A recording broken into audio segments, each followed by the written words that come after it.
What's up, people? Welcome to your 7th 3D Studio Max tutorial, and in this tutorial I'm going to show you how to hide, freeze objects and also how to work with layers. So I started anew right here, so let's go ahead and create something like two boxes.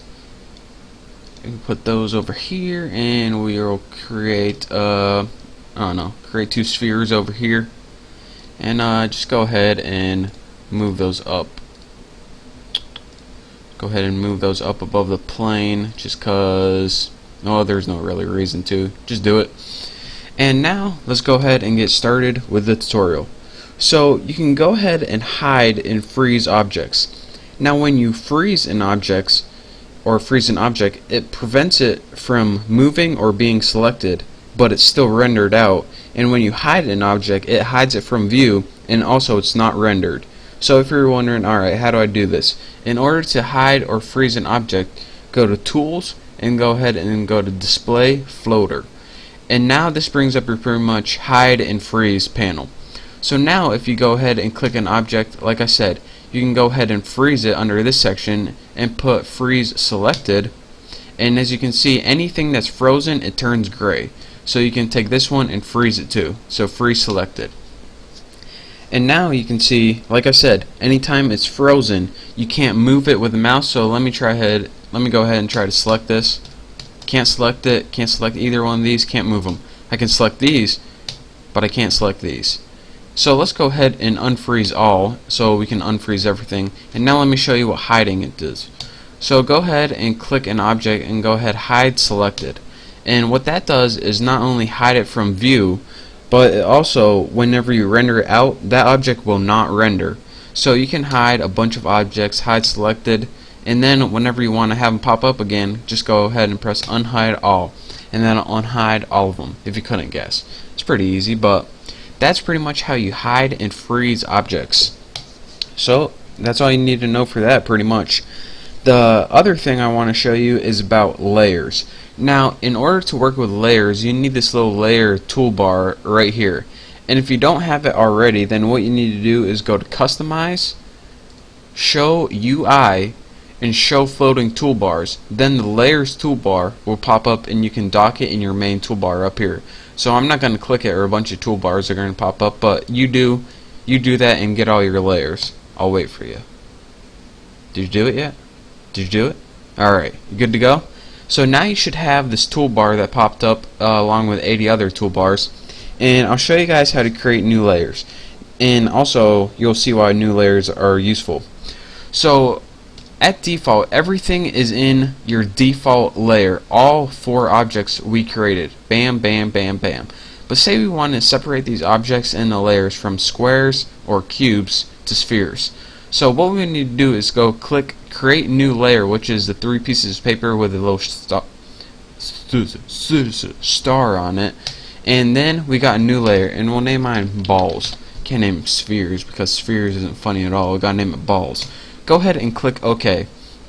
Now go ahead and select an object, and you need to hit this add selection to current layer. Then go ahead and select this and click add selection to current layer.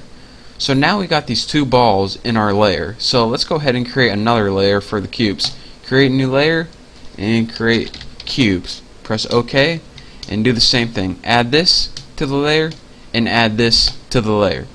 Now if you're wondering, alright, pretty much how can we see all these layers? Well, I'm just going to show you. Enough talking. Go ahead and click on Manage Layers, and now you can see that you have a default layer with no objects in it, and you have, if you click this little plus sign next to balls, you have sphere 01, and next to cubes, somehow I got sphere 02 in there. Just go ahead and cut that and paste it in here. So we got our 2 spheres in balls and our 2 boxes in cubes. So this is pretty much how you can work with layers easier. If you're saying, alright, what's the point of layers just for, aside from giving me a tutorial on them? Well, if you go ahead and collapse those again, what you can do, instead of hiding or freezing individual objects, you can now hide and freeze entire layers. So look at that. If you want to freeze all of your cubes, go ahead and freeze cubes. If you want to hide all of your balls, go ahead and hide both of your balls. And this is just an easy way that you can work with a group of layers. So say for example you have a huge animation with a portion of things that you don't want to accidentally mess up. Just put them all in a layer and freeze them, and then you can't move them around no matter what. So in order to delete a layer, you need to meet two criteria. First of all, no matter what, well, I'll show you first. First of all, it needs to be empty. So go ahead and cut the objects out of that and paste it in default. And as you can see, this cubes layer is empty right now. But if we go ahead and try to put delete highlighted empty layers, we can't. That's because there's a checkbox right here. Go ahead and check another layer and then you can delete it. So you can't delete any layer that has a checkbox on it, or if it has something in it. So again, if you want to delete this layer balls, you just can't highlight balls and press the X. You have to cut everything out of it, paste it into somewhere else, cut, paste, because you know it has to go somewhere. You just can't delete a layer and all your objects are going to delete. And then make sure it's not checked, highlight it, and then go ahead and press the delete highlighted empty layers button, and it'll delete highlighted empty layers. Pretty simple. So that's your pretty much, let me think if there's anything I forgot. I've already covered that pretty much. So yeah, that's it for this tutorial. You finally made it through it. I know it was tough, but thank you guys for watching.